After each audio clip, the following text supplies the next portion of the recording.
Des scènes de combat épiques, de la haute voltige et même un récit inspiré de la rivalité entre Gaulois et Romains. Le spectacle équestre Le Centurion des Deux Mondes était l'une des grandes nouveautés cette année à Vita Romana. L'événement a eu lieu ce week-end au parc archéologique de Bliesbruck-Ranheim. Une manifestation organisée tous les ans par le département de la Moselle et le Saarpfalz-Kreis. Il y aura des Gaulois, il y aura des Romains, il y aura un amour impossible et puis dans tout ça on rajoute de l'action et puis ce que les gens aiment voir, des gladiateurs, toutes ces choses-là, des cascades équestres, de la voltige, toutes ces choses-là. Non mais franchement, vos espoirs de maintenir une identité en dehors de Rome étaient futiles. Vous n'êtes plus des Gaulois, vous êtes des citoyens de Rome et cela devrait vous suffire. J'ai dit au cachot. Un Gaulois devenu centurion romain entre dans l'arène et livre son ultime bataille pour retrouver sa terre natale et surtout sa compagne. Une histoire entre mythe et réalité, préparée et mise en scène par les compagnies lorraines Xanthos et Caballeria. Ça fait un bon 6 mois qu'on travaille sur ce spectacle, entre la préparation, la fabrication des costumes, on a tout créé de A à Z, la création des combats, on s'est mis tous... Les deux équipes confondues, on a passé du temps ensemble pour régler que ce soit les chorégraphies équestres, les chorégraphies de combat, toutes les cascades, toutes ces choses-là. Puis on y a apporté notre participation aussi au niveau des combats, des armes, la création des armures, surtout les accessoires sur ce spectacle. Un temps fort de l'événement Vita Romana qui a beaucoup plu à ces quelques visiteurs rencontrés à la fin du spectacle. Qu'est-ce que tu as préféré? Les combats, la voltige. La voltige. Alors pour moi, c'était un spectacle extraordinaire. Ils ont fait de superbes figures de voltige et ils avaient de superbes cascadeurs avec de superbes chevaux. Magnifique, j'ai adoré les moments de voltige et je fais de l'équitation, du coup je suis passionnée et franchement j'ai trouvé ça superbe. Ceux qui souhaitaient en savoir plus sur la vie romaine à l'époque pouvaient également visiter les camps de reconstitution ou encore observer de plus près le travail de ces quelques artisans. Puis à travers un spectacle itinérant, le parc archéologique a également mis en avant son chantier en cours sur le forum romain, la restauration de la fontaine et de la basilique antique. L'occasion d'expliquer aux petits et grands l'importance de préserver ces vestiges de l'époque gallo-romaine. Si on n'y arrive pas à mener les fouilles à bien, les subventions de la télécom seront gelées. Voilà, il m'a dit. La citadelle de Bitche accueille l'exposition Cabu croque le jazz, un hommage à la passion du célèbre dessinateur assassiné en 2015. Elle est portée par son frère Michel, batteur du groupe Hot Swing Orchestra. L'exposition montre 22 grands dessins créés par Cabu, des œuvres tirées de ses milliers de croquis, réalisés lors des festivals et concerts de jazz qu'il a fréquentés à travers le monde pendant plus de 50 ans. On y découvre des portraits de grands noms du genre, comme Count Basie, Duke Ellington et surtout Cab Calloway, la star de la Nouvelle-Orléans que Cabu admirait tant. Lors de l'ouverture samedi dernier, le Hot Swing Orchestra a donné un concert gratuit sur le plateau de la Citadelle.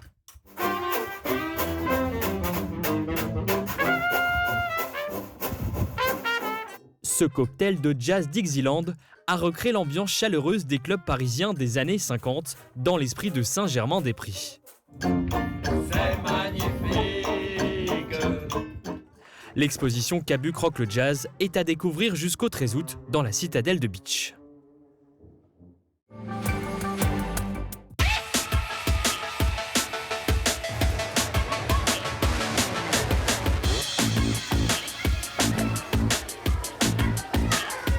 Pendant que certains profitent des attractions du parc, d'autres sont ceux qui le font tourner. À Walligator, Nolan et Alexis font partie des 250 saisonniers recrutés pour la période d'ouverture. Aujourd'hui, l'un est posté à l'animation, l'autre à l'accueil d'une attraction. Allez-y, les 9 prochains, s'il vous plaît. Et tous les deux le savent, avoir un job étudiant dans un parc d'attractions est une véritable opportunité. C'est vrai que ça change. Quand on dit qu'on travaille dans un parc d'attractions, souvent il y en a qui disent « Ah, la chance, etc. » C'est vrai qu'on a de la chance de travailler dans ce cadre-là plutôt qu'un fast-food. Un fast-food, c'est pas le même cadre, c'est pas forcément la même clientèle non plus. Donc sur ça, on n'est pas à se plaindre. Bon, on travaille dans un parc d'attractions, il y a le soleil, et les gens sont contents, tout est joyeux. Donc je me suis dit, bon, c'est le bon job étudiant, on va dire. C'est moins pire qu'à l'usine. En plus, on est tous ensemble, on est jeunes, donc l'ambiance est assez cool. Bonjour, s'il vous plaît. Bonjour.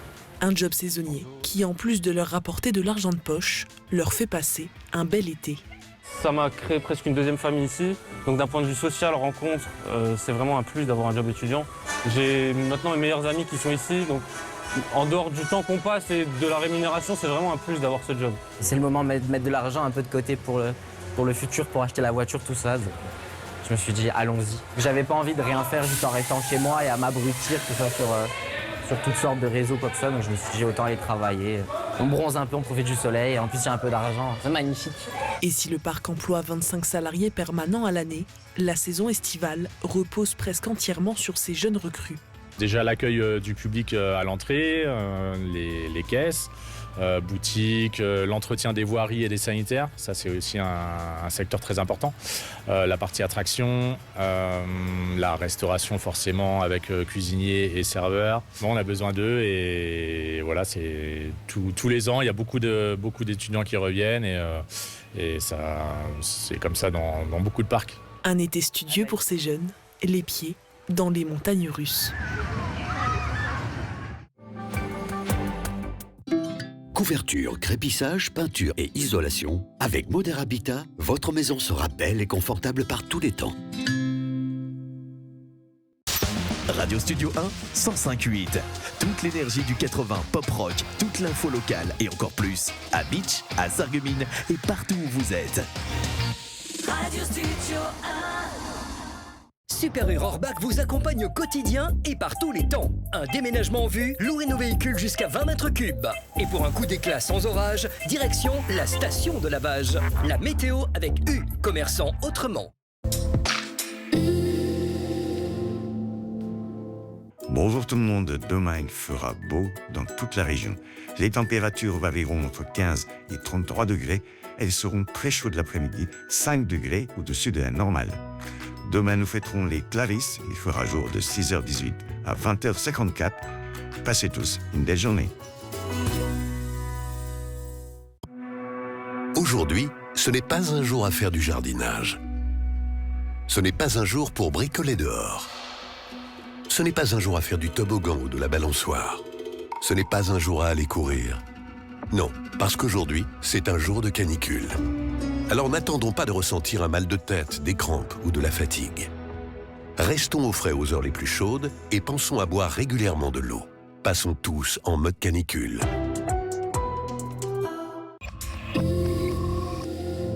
Le CFA BTP Moselle est à Sarreguemines, avec 7 formations accessibles en apprentissage et en formation continue dans les domaines métier du plâtre et de l'isolation, carreleur et mosaïste, peintre applicateur de revêtement, génie climatique, maçonnerie et maintenance des bâtiments.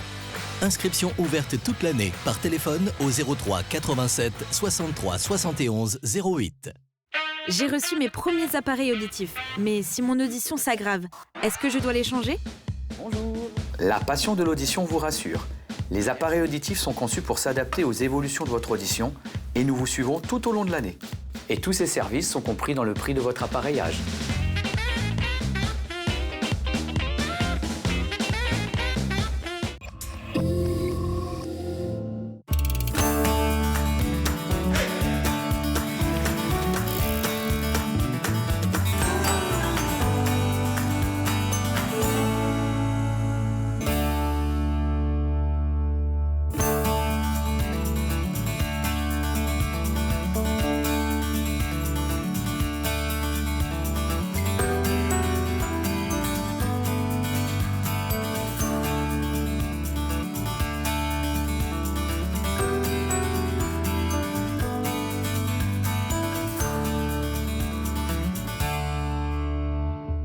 Hop là, c'est parti pour un nouvel épisode. Aujourd'hui, on reste sur Sarreguemines pour prendre un grand bol d'air et de verdure Direction le jardin des faïenciers, un écran de nature niché au cœur d'un ancien site industriel.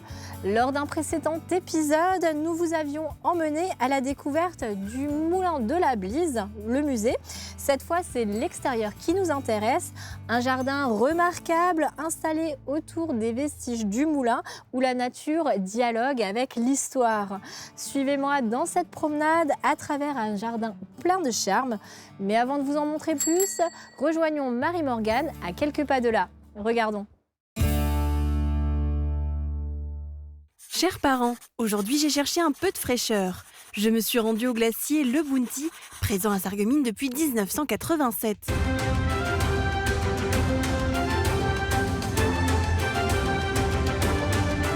Au départ, ce n'était pas vraiment un glacier. Pascal Fromm, le gérant, y proposait uniquement des jus de fruits frais et des sandwichs. Au fil des années, son identité a évolué. Un client a demandé un jour des crêpes, il a ajouté des crêpes à la carte. Puis on lui a demandé des glaces, il a ajouté des glaces. Des produits qui sont devenus désormais la marque de fabrique du Bounty.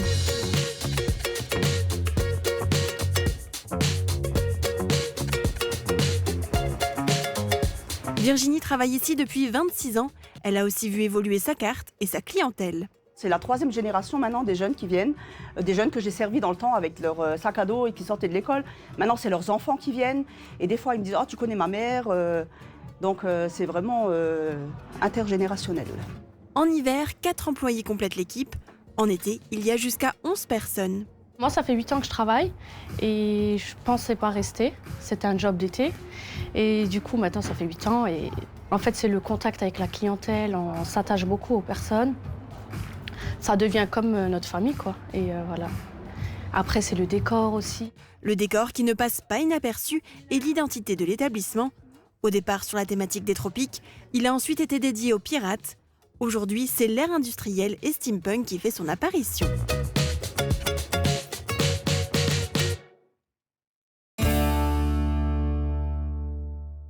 Bonjour Fabrice Doridan.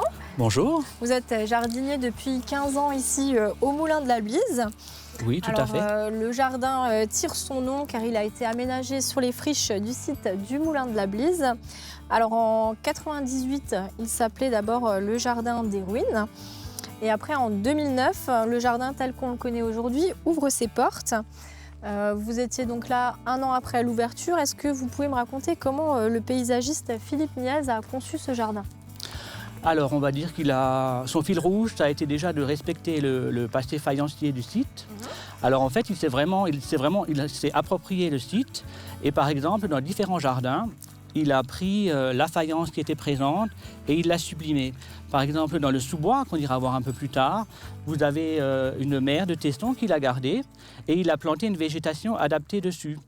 Pareil pour le jardin des meules, vous avez des meules qui étaient un peu, on va dire, dispersées sur le site. Il les a rassemblées et il a créé un jardin autour des meules. Et vous avez également les ruines que vous voyez ici. Alors là, on a planté une grande collection de rosiers Diane. Donc ça, c'est des rosiers qui sont très, très exubérants. Et ce sont eux, en fait, qui vont sublimer les ruines qu'on a là derrière.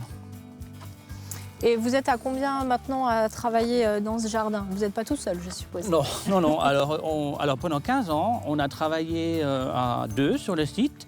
Et là, tout récemment, on a une 3e personne qui est venue renforcer l'équipe. D'accord. Et vous avez même un 4e aide, le robot tondeuse, hein?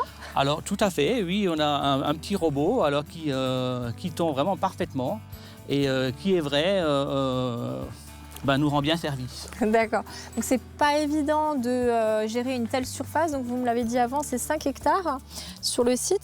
Quelles sont vos méthodes de travail? Alors tout d'abord, ici, on a, dès le départ, dès la construction du jardin, on n'a jamais utilisé de produits phytosanitaires. Donc ça, c'est très important. Ensuite, on va essayer vraiment de faire un peu ce qu'on appelle la prophylaxie, c'est-à-dire qu'on va utiliser des méthodes de travail qui vont éviter d'avoir de travail supplémentaire. C'est-à-dire, en ce moment, vous voyez, vous avez des plantes qui ont fleuri, qui font des graines. Donc nous, on les supprime toujours avant qu'elles ne grainent. Parce que si vous les laissez grainer, forcément, c'est déjà des plantes et du travail pour l'année prochaine. Ensuite, on utilise des méthodes comme le paillage.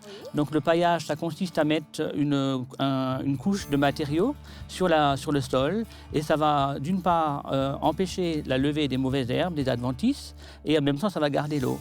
Vous voyez, il y a pas mal de petites méthodes comme ça qu'on emploie dans tout le jardin qui nous font gagner du temps. D'accord. Et est-ce qu'il y a une période morte au jardin?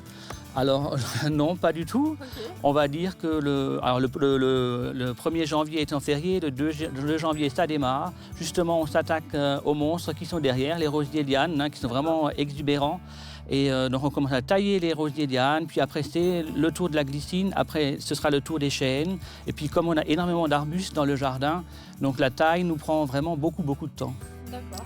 Puis après, ça change. Après, la saison s'enchaîne. Ce sont les plantations, c'est le désherbage, c'est la tonte. Voilà, jusqu'à l'année prochaine, de nouveau, et on recommence le cycle. Donc vous n'êtes jamais au chômage technique? Jamais. Merci. Maintenant qu'on en sait un peu plus sur vous et sur votre équipe, on va s'intéresser à un autre personnage qui aime lui aussi jouer avec les décors. Il s'agit d'un réalisateur. Regardez.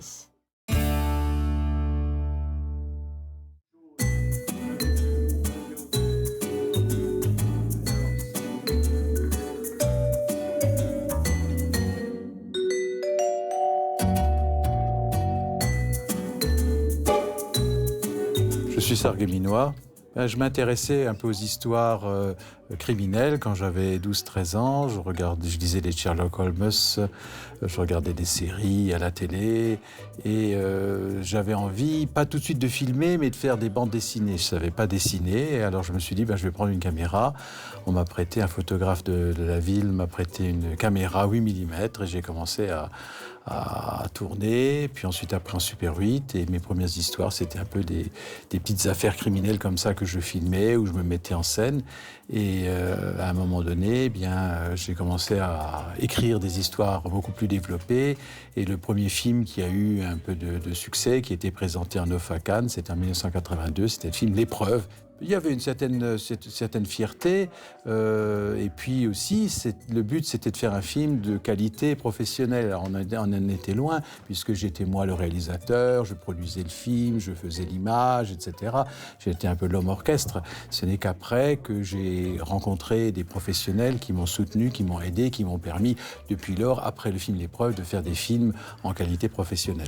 Bien sûr, quand j'étais ado et j'avais envie de faire du cinéma, mais mon père était dans le métier, il était avocat, donc il m'a laissé sa place et il m'a dit, tu sais, tu pourras toujours faire des films. En fait, c'est faux parce qu'on ne peut pas faire les deux de manière professionnelle, enfin en tout cas des longs métrages. Donc j'en suis resté au court métrage, j'ai exercé mon métier d'avocat et j'ai arrêté il y a 2 ans pour me consacrer entièrement au cinéma avec une nouvelle société de production de films de long métrage. Ce que j'aime, c'est écrire l'histoire. Écrire une histoire, imaginer une histoire, l'écrire, en faire un scénario et après se battre pour que cette histoire se réalise. J'ai pas de genre particulier. Il est vrai que quand on regarde mes films, souvent c'est des thématiques de faits divers, de faits d'actualité, de faits de société surtout, puisque j'ai traité de l'adultère, de l'inceste, de la duplicité des personnages dans les films.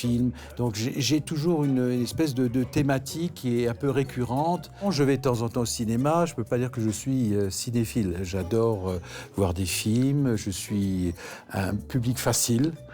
Très peu critique, je regarde les films avec plaisir, point. Si on me demande pourquoi je fais des films un peu crimi, c'est le terme peut-être en Allemagne, on appelle ça crimi, c'est parce que je rêvais, quand j'avais 13 ans, de devenir détective privé.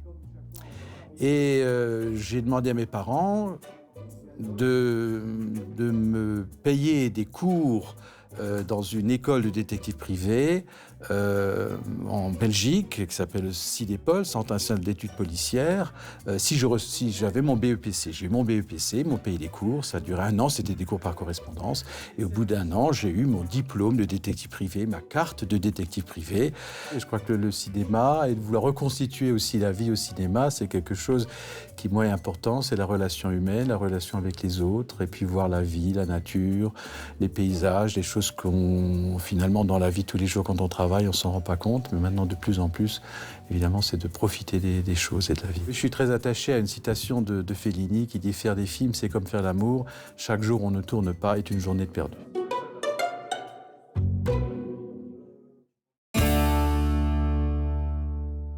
On s'est enfoncé un peu plus loin dans le jardin, au niveau de ce que vous appelez le jardin des feuillages. Pourquoi cette appellation? Alors, plus précisément, le jardin des grands feuillages, parce que vous pouvez voir, vous avez des plantes qui ont des feuilles particulièrement exubérantes. Alors pourquoi justement ces plantes peuvent avoir des feuilles d'une si grande taille? En fait, parce que ce lieu est particulièrement humide.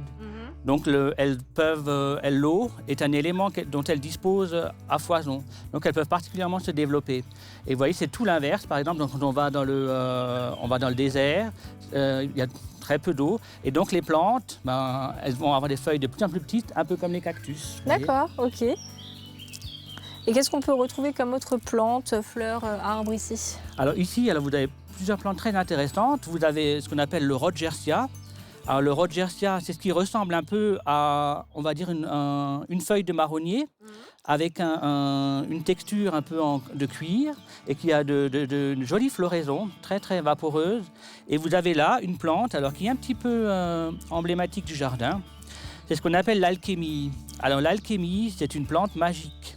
Alors si vous regardez de près, elle a la capacité de conserver les gouttelettes d'eau sur les feuilles. Et en fait, les alchimistes, qui étaient donc des mages, sorciers du Moyen-Âge, pensaient qu'en récoltant ces gouttes d'eau à l'aurore, on pouvait trouver la recette pour changer le plomb en or. Ah bon? Voilà. Tout simplement. Et en fait, dans tout le jardin, vous avez la métaphore de l'alchimie qui a été distillée par l'architecte.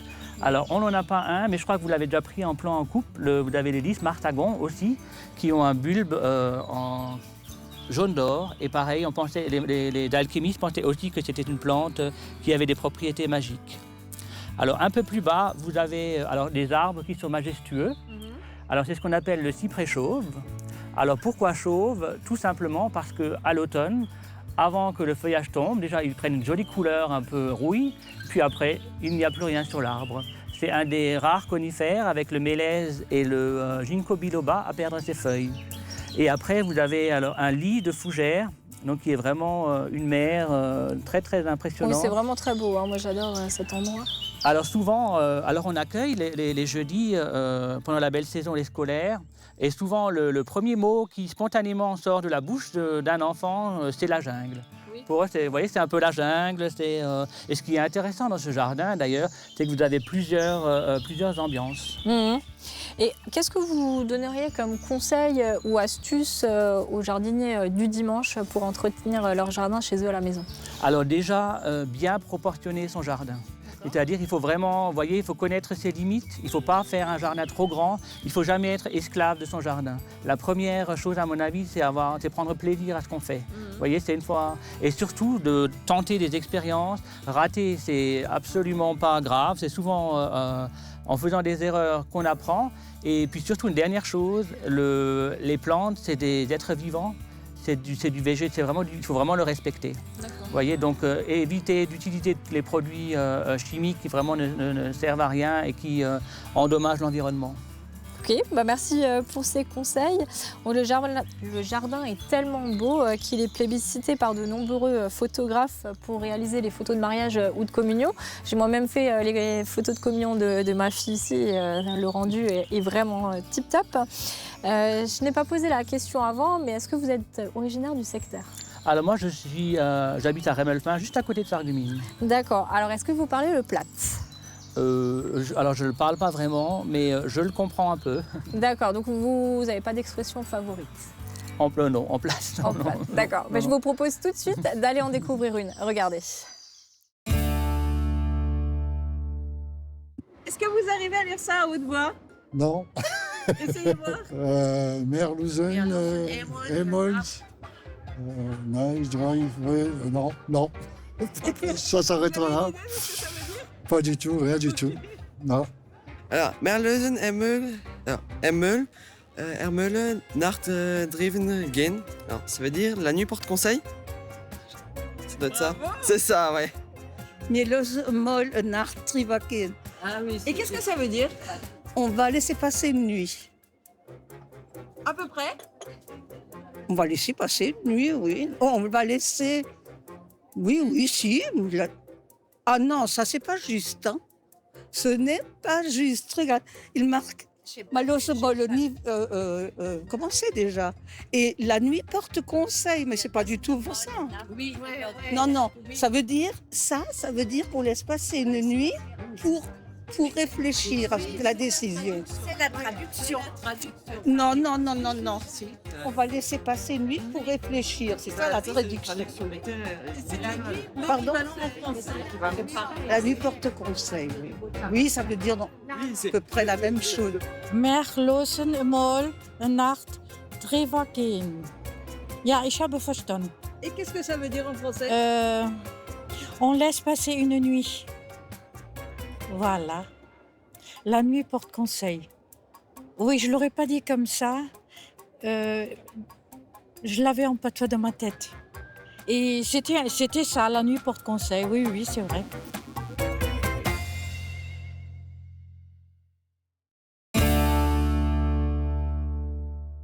Alors on l'a dit avant, ce jardin a été créé sur les ruines du Moulin de la Blise. Vous avez souhaité conserver au maximum les éléments de ce patrimoine faïencier, comme ces meules par exemple. Alors est-ce qu'elles viennent vraiment de Sarreguemines?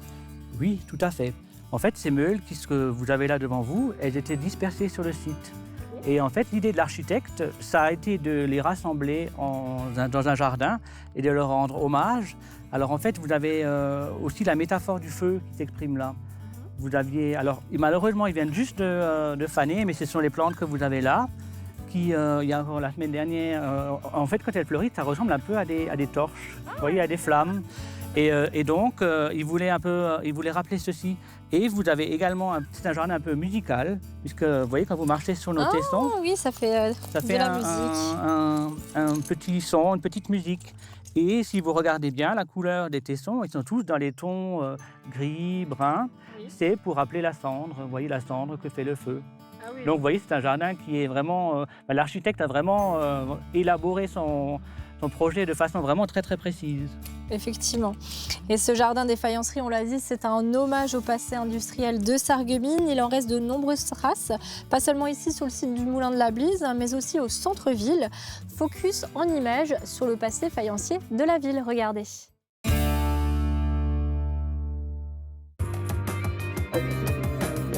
Voici une artère très utilisée par les automobilistes. Le boulevard des Faïenceries est pourtant bien jeune dans l'histoire de la ville. Son nom rappelle qu'ici, depuis le pont des Alliés jusqu'au rond-point, s'étendaient les usines numéro 2 et 3 des faïenceries. Les bâtiments et le mur des usines arrivaient jusqu'en bord de Sarre. Celle-ci était une véritable mer intérieure sur laquelle transitaient les matériaux nécessaires à la production dans les différentes unités. Il était alors bien difficile, à moins d'être faïencier, d'accéder aux berges de la rivière.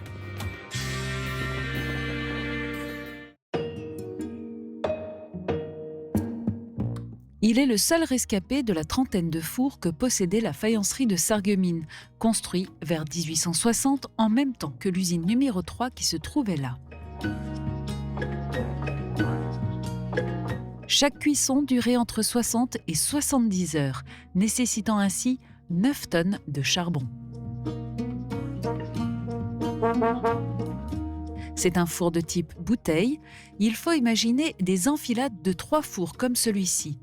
Ils étaient reliés par un canal souterrain à une cheminée qui assurait le tirage.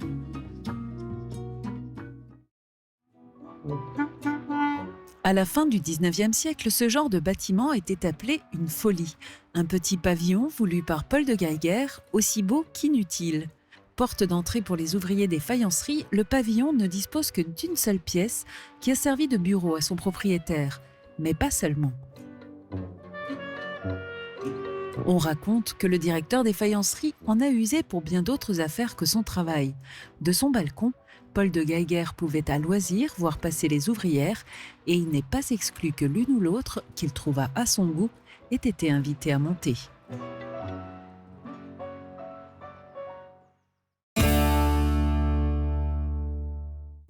Voici ici dans le potager du directeur, donc il habitait vraiment au plus près de la production. Est-ce que c'était réellement son jardin? Oui, tout à fait. Dès l'origine, il avait son terrain, son potager ici, et il avait également une partie derrière la maison. Alors comme la terre a été énormément travaillée, c'est certainement l'endroit où la terre est la plus souple et la plus fertile du jardin. Et qu'est-ce que vous avez planté ici alors? Alors on a des légumes bien sûr, une petite collection de petits fruits et on a également des plantes aromatiques qui sont disséminées tout le long.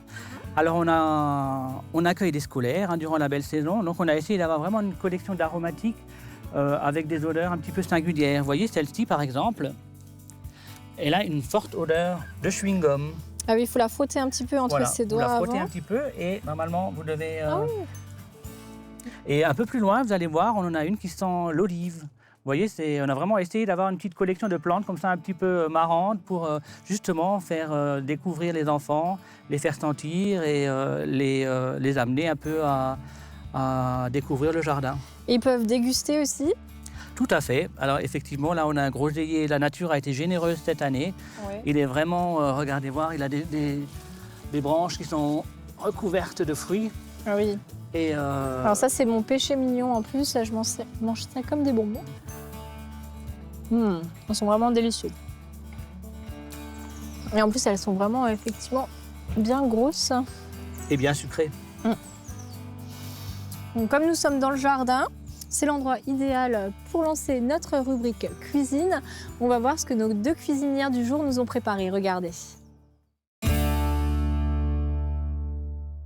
Bonjour à toutes et à tous, aujourd'hui on va vous faire une panna cotta aux fruits rouges. J'adore ça. Ah ouais, t'adores ça? Pour cela, il faut 600 g de crème liquide entière, 2 g d'agar-agar, 100 g de sucre, 150 g de fruits rouges, 50 g de sucre et une cuillère à café d'arôme vanille. On a commencé à mettre la crème liquide à bouillir. Donc on va rajouter le sucre.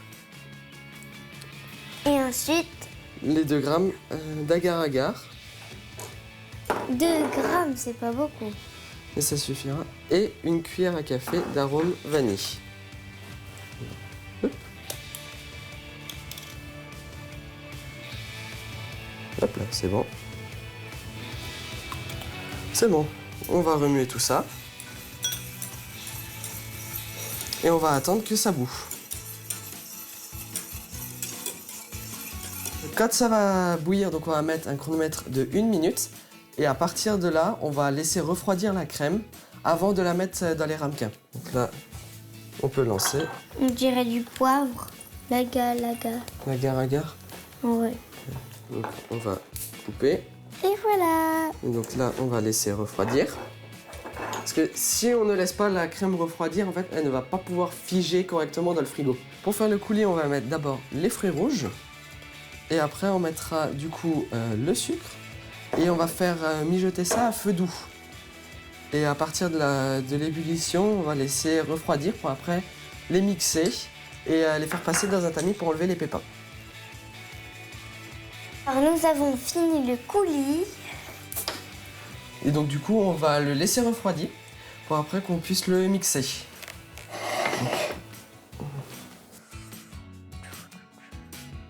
Donc notre crème de panna cotta est assez froide, elle est tiède.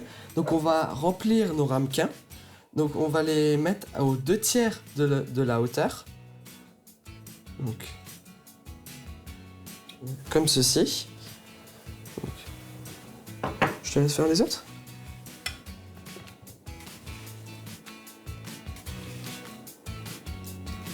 On les met 4 heures au frigo pour que ça fige. Et après, on mettra le coulis. On va verser le coulis des fruits rouges dans un bol.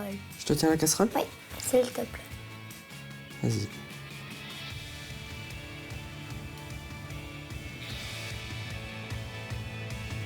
Donc par la suite, on va mixer les fruits rouges pour après les passer dans le tamis. Attention, ça gicle. Si vous avez chez vous un récipient beaucoup plus haut, mettez-le, ça évitera que ça vous éclabousse de partout.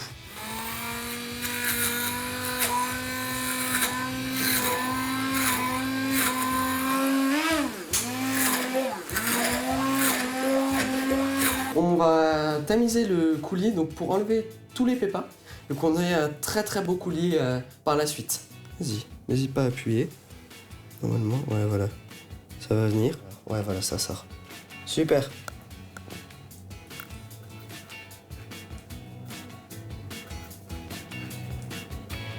Donc nos panna cotta ont figé. Donc maintenant on va mettre le coulis de fruits rouges qui va au-dessus. Donc vous prenez une louche ou même à la cuillère à soupe, ça va très bien. Et vous mettez au-dessus, de sorte à ce que ça recouvre correctement. Il faut juste mettre un tout petit peu au frigo le temps que le coulis devienne froid, et c'est bon. Enfin quelque chose qu'on peut manger tout de suite. Bon appétit! Bon appétit à tous!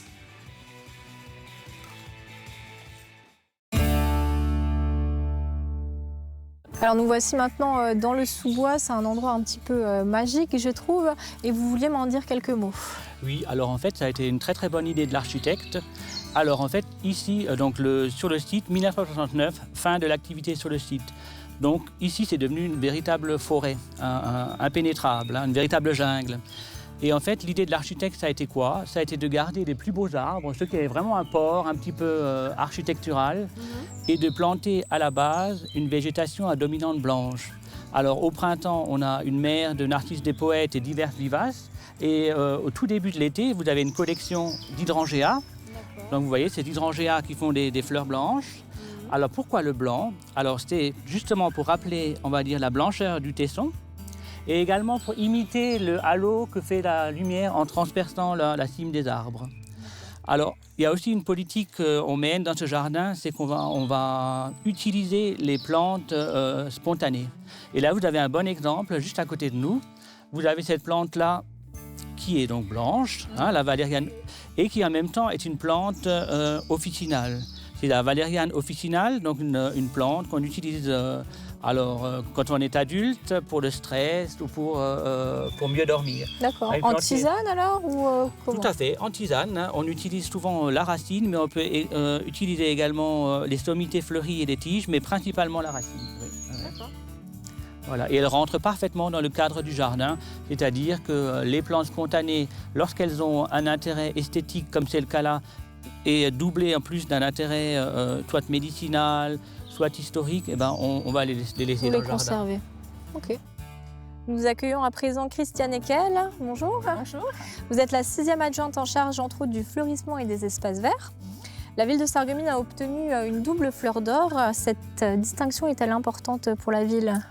Eh ben, effectivement, cette distinction est énorme pour la ville parce qu'elle félicite effectivement les jardiniers pour leur fleurissement, pour leur prise en compte du développement durable, pour la gestion de leurs plantes aussi, de planter des fleurs qui sont moins énergivores en eau.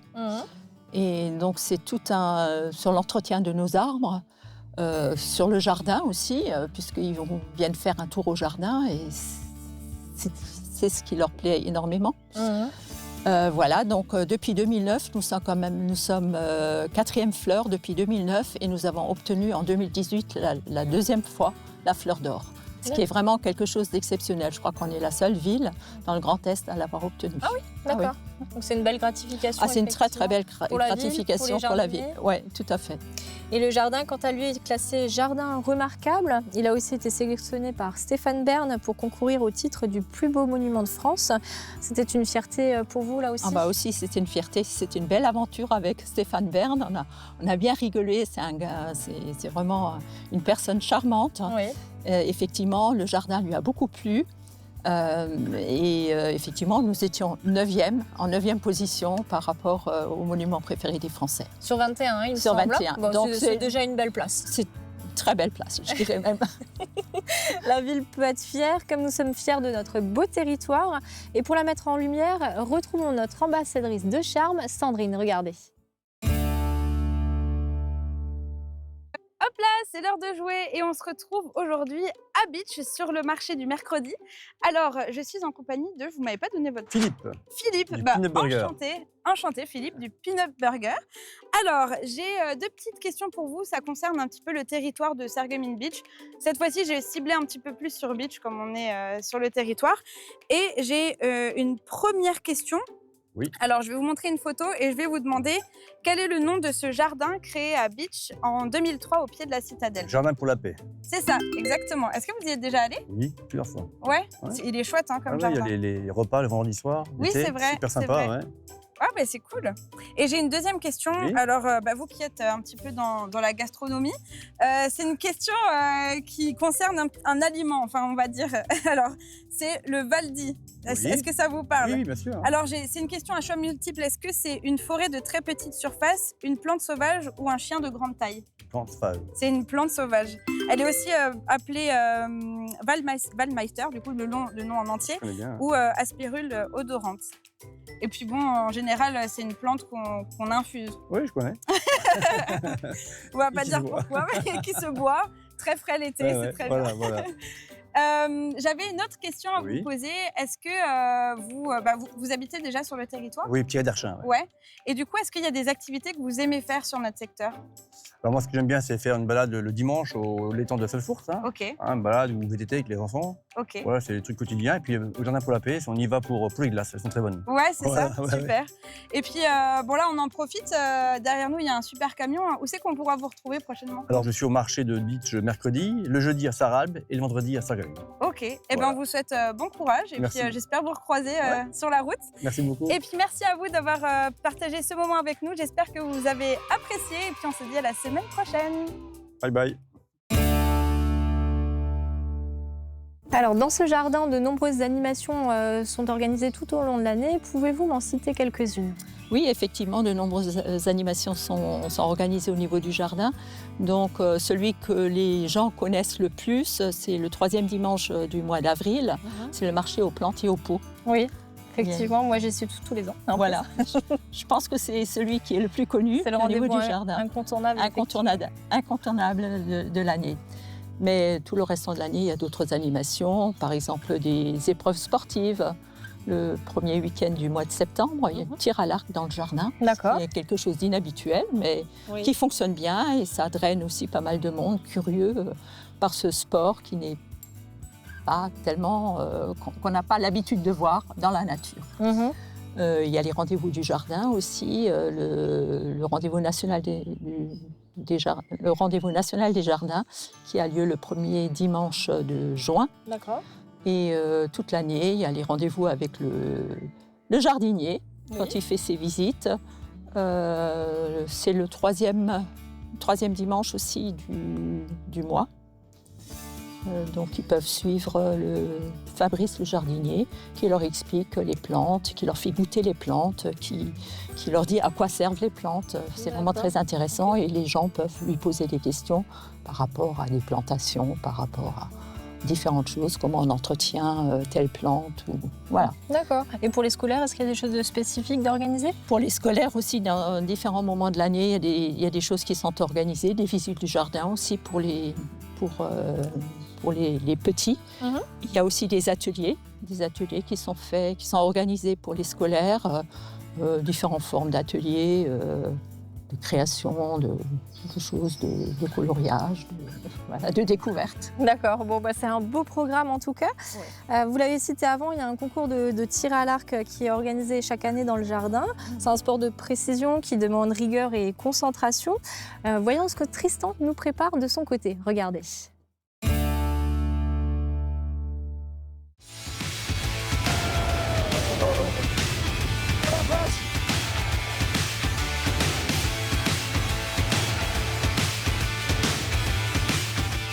Aujourd'hui, je vous emmène prendre de la hauteur. On est ici à Saint-Jean-Rohrbach et on va tester le paramoteur. Je suis avec Michel Schatz. C'est vous qui allez m'accompagner pour ce baptême. Comment ça va se dérouler? C'est quoi les grandes étapes? D'abord, il va falloir installer le matériel. Là, on est en train de mettre en place le parapente. Je vais devoir contrôler, voir s'il n'y a pas trop de nœuds dans les ficelles. Quand ça sera fait, je l'attacherai à la machine qui est juste à côté. Et d'ici 5 minutes, on va se retrouver en l'air, tout simplement. On avance à 40 km/h. Donc un quart d'heure, on va faire un petit tour, on va monter genre à 700 mètres. Et alors la grande question, c'est de savoir est-ce qu'on va pouvoir décoller, parce qu'il me semble qu'on est dépendant du vent et des conditions météo, c'est bien ça, hein? Oui, alors toute la journée, on a eu des rafales de vent qui étaient plus fortes que celles qui étaient prévues par la météo. On s'attendait quand même à ce que ça se calme dans la soirée. C'est le cas pour l'instant. On est à moins de 20 km/h en rafale.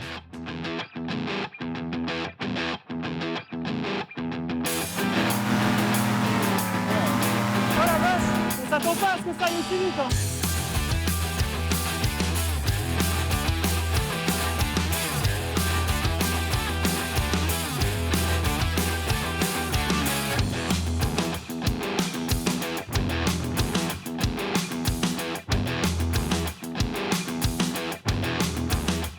Là, les chevaux au vent.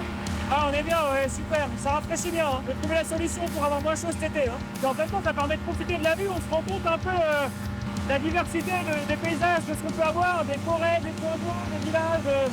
On découvre vraiment le territoire autrement.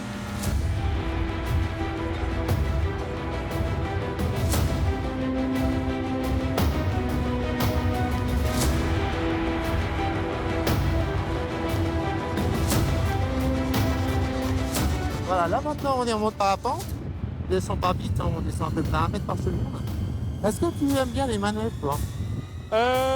Alors en temps normal, oui. Après, à 700 mètres au-dessus du vide, bon. Alors on va se faire un virage à droite un peu plus serré que ce qu'on a fait jusqu'à présent. Donc tu me diras si tu aimes ça ou pas.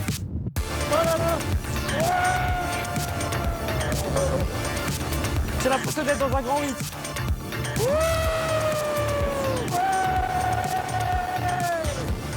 Bon, finalement, je commence à aimer ça.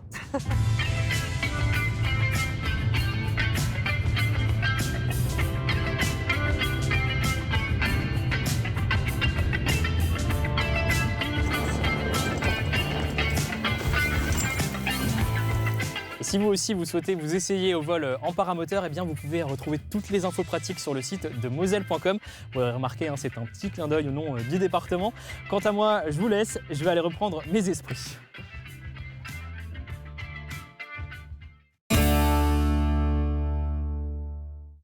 Merci beaucoup Fabrice et Christiane de m'avoir fait redécouvrir ce jardin. Est-ce qu'on peut rappeler les horaires d'ouverture et le tarif ? Donc les horaires d'ouverture pendant la basse saison sont de... Alors la basse saison, c'est du 1er novembre à fin mars.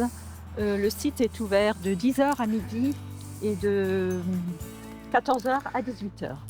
En pleine saison, le site est ouvert toute la journée de 10h à 18h. Et pour les tarifs, Fabrice ? Alors le billet d'entrée est de 6 €.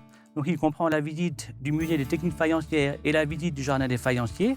Mais il est également couplé avec la visite du musée de la faïence au centre-ville. Et vous avez également, il est valable 48 heures, pardon. Et vous avez également un pass annuel qui est de 19 € et qui vous permet de visiter le jardin et d'en profiter tout au long de l'année. Moi, ça vaut vraiment le coup. Et pour plus d'infos, rendez-vous sur le site des musées de la ville. Et puis moi, de mon côté, je vous dis au revoir et puis sans doute à bientôt. Au revoir. Au revoir. De mon côté, je vous dis à la semaine prochaine pour de nouvelles aventures. Et hop là!